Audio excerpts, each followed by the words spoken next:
This trade here on Binance Futures is just another example of why I rely only on my own trading strategy. It took me years to create, but now it feels like second nature. So that's why all the time I tell my students and viewers that it's important to create your own trading strategy or master one that really works. And the next step, I guess, it's simple. You just have to stick to the plan. Follow the rules, respect your money management method, and perhaps you will have the same result as I'm doing here.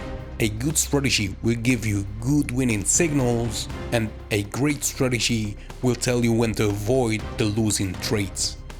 So it's not just about the wins, avoiding the losses is also important. So yeah, if you are interested in learning my strategy, just go to learnthestrategy.com/free. The link is in the description and in the bio.